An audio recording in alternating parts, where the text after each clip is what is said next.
Le 14 février, jour de fête des amoureux, la Saint-Valentin. La fêtez-vous? Est-ce un moment incontournable pour votre couple? Nous avons posé la question à une sexologue clermontoise, Yann Fournier-Passard et Claude Fallas.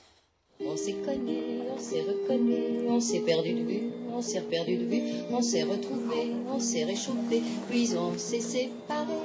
En février, les cœurs fleurissent dans les rues, mais faut-il vraiment se contenter de la Saint-Valentin pour consacrer du temps à l'être aimé ? C'est l'année dans sa globalité qui va former le couple, qui va construire le couple. Et il faudrait au mieux pouvoir considérer la Saint-Valentin comme étant un bonus. Selon les âges, une soirée pour profiter d'un amour qui naît, ou au contraire, le moment de faire un bilan pour mieux se retrouver. Si on est plutôt dans un creux, à ce moment-là, ça peut être intéressant simplement de retravailler la communication. Si on est dans une période plutôt chouette, là on peut se dire qu'on va marquer un peu plus le coup. Même si les cadeaux restent souvent d'usage, il y a mille et une manières de se dire « je t'aime ».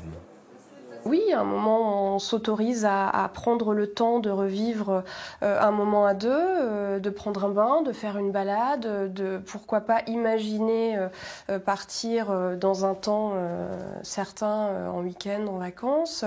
On n'est pas forcément dans l'obligation de dépenser, en fait. C'est au contraire quelque chose qui aura de la valeur pour le couple qui va être intéressant. Le moment de se couper du quotidien et de prendre le temps. L'amour est une valeur universelle qui peut permettre justement de mieux se retrouver, de mieux se couper d'une réalité qui parfois peut être un petit peu trop délicate, dure à vivre. Ce soir, la fête de l'amour devrait encore réserver quelques surprises.